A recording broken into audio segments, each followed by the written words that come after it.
This is a year where it does not feel like we have a blue chip prospect.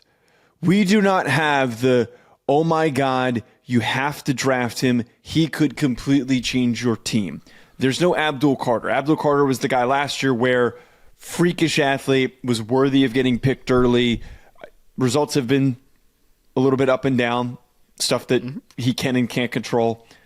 But a guy like that is highly sought after that isn't a quarterback.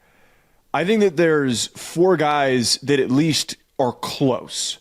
The Jeremiyah Love is going to have a really strong case for being the best prospect in this class. Arvell Reese, the Ohio State pass rusher, has built himself up into a very old linebacker / pass rusher, a very rare, unique prospect. If utilized effectively, will be a menace in the NFL. Jermod McCoy hasn't played a single down this year, and if he had played, maybe he would have established himself as the best prospect this year, and he's so good that he's still being mocked in the top 15 or even earlier of a lot of mock drafts. Yep. And then Caleb Downs is a really good safety prospect who I think gets a lot of buzz. I think that he is not the best safety prospect that has come out in the last 10 years. I think that's Kyle Hamilton because he's just such a pterodactyl physical freak that you're just not going to find. Downs is really smart, and he's a really good player, and he's going to get drafted early.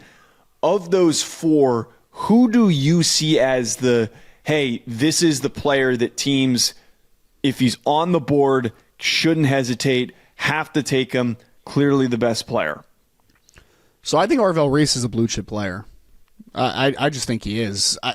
Because we're going to have the debate, Joe, and we did a video earlier this offseason when he was first breaking out, right, where I was talking about position that he plays, and if you haven't watched him at Ohio State, he plays Mike linebacker. He'll play some will at times. He plays Sam linebacker in some 4-3 personnel. He plays on the line of scrimmage and rushes the passer. People are having this internal debates, or external debate at this point, of is this kid a full-time edge pass rusher, or is he a linebacker that can just do a lot of different things and you can get a lot out of him, right? And you could sub-rush him.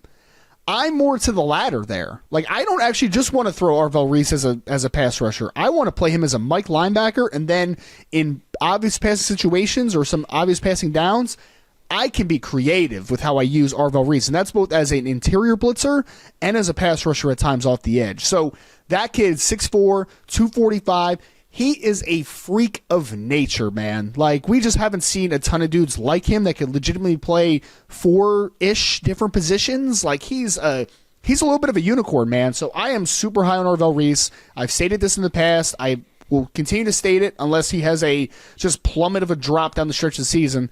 This is the best player in the 2026 draft. Like, he is, in my opinion. He's the best one. We are just in a really... Here's a weird thing. Here's a weird thing. Then we can move on to Love. I feel like people have said, and I don't know if you agree with this, that the top of this class is bad, but I kind of somewhat push back on it. I don't think the entire class is good. Like, when you get into like the second and third round of mocks right now, you're like, dang, bro, like this feels like a lot of day three football players. Like, this does not feel like a great class on day 2.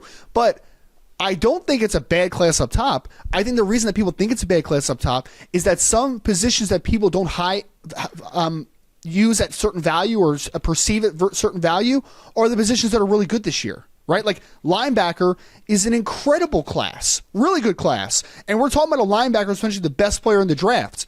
Should a linebacker ideally be the best player in the draft? No. But I'm talking about a kid that's a blue chip player, though. And the argument then is like, hey, if he's not the best player in the class, it might be this running back, right? And we're in the modern age of like running backs not being valued high enough. So we're debating if a linebacker or a running back is the top player in the 2026 NFL draft, which I think is why it has turned a lot of people off. Because then some people would even throw Caleb Downs in that conversation. Because now then we're debating linebacker versus running back versus safety. That's not attractive. People want to talk about quarterbacks, edge rushers, offensive tackles. They don't want to talk about linebackers, but that's what we've been given this year. Yeah, that was what I was going to say, is that it's kind of really funny that this year the 4 guys, maybe 3 guys, if we don't want to include McCoy because he didn't play, the players that are the most elite that could go on to be all pros, all these guys have all pro potential in my eyes. they're not positions that anyone would think in their right mind to take in the top 5, especially the top 3. A middle linebacker, regardless of how rare they are, you got to be really special to go that early, and I think that Arvell Reese will. Corners, as good as an elite corner is, we very rarely see them go super early. Safeties, definitely not. And running backs, we will from occasion, but I don't think Jeremiyah Love's going to go as early as Ashton Jeanty will, because there's a little bit better offensive talent in this class than last year, so maybe some teams will be a little bit more patient and a little bit more calm. The thing with Reese, I just want to add in here, I think a lot of people are misunderstanding who he is. I even misclassified him when I was leading him in. I think a lot of people see Arvell Reese and they keep hearing these Micah Parsons, Abdul Carter comparisons. He's not that. I do think that he'd be really good as an off-ball linebacker. He's exactly what everyone wanted Jalen Walker to be. Everyone wanted to take Jalen Walker to be this multi-use weapon, but he was too stumpy in my eyes to be a really good pass rusher and didn't have the eyes to be an off-ball linebacker. So it's been a bit of an awkward transition trying to get him going in the NFL. You actually have the length, you have the size, and you have instincts with Arvell Reese. I do want to just say before we end up jumping over to the wide receiver class here, Jeremiyah Love has every right to go as early as Ashton Jeanty. And I think that he should go that early. I think that Jeremiyah Love has rare explosiveness and has size too that Ashton Jeanty didn't have to be an every down, big play running back in the NFL. But if he goes outside the top 10, it's not going to shock me because teams are going to want to address other needs. Yeah, I did a mock at A to Z Sports where he fell in a collaborative mock to number 18, Joe, to the Houston Texans, and it felt dirty, man. Wow. Like, it felt dirty because I'm just like, he can't go that low, can he? I mean, again, like, we could have a conversation that he is the best overall player regardless of positional value in this class. Like, he's that special, man. 6 foot, 214, can run between the tackles with power, but he is a home run hitter that can also catch the football, right? So, and he had 500 meter speed coming out of Christian Brothers in St. Louis. So, like, this is a incredible athlete, but we'll see. You know, it's one of those things where should he go in the top 10? Probably. But the Raiders are having this nice conversation now where it's like, I don't think anybody really fought against Ashton Jeanty being a top 10 pick last year, but it's a great running back on a bad football team, right? Like, does that really elevate your team to a degree that you're going to value him within the top 10? Like, that's the positional value conversation that we're always going to have. But Jeremiyah Love is special running back. He is, I consider him, and I keep trying to find a comp for him, man, and I just don't have a great comp, but he reminds me of a somewhat bigger Jahmyr Gibbs. Like, he gives me the same profile of, like, explosiveness, short area quickness, like, can create big plays. Like, there's something there, I think. I know you hate the comp. It's fine. He's a very tough player to comp for. I don't hate the comp, but I'm all in, as you know, on the Darren McFadden comp. I think he's D-Mac.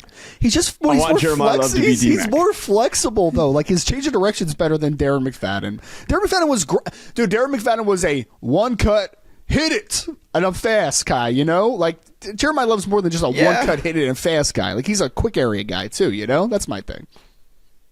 Very similar size profile, too, by the way. Darren McFadden was 6'1", 220, and we have 6 foot 214 for Jeremiyah Love. Wait, I want to see his comp. Are you looking at 40 times and stuff now? Or are you doing wait. Before we get to the wide receivers, I just really want to quickly pull up his 40 time, if that's. I think he ran 4.4 something, right? He ran a 4.33. He ran a 4.33, and he had a 33-inch vertical. Yeah, 4.33.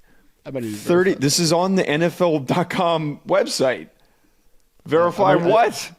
I might need to verify that that's true. I don't know verify if I this.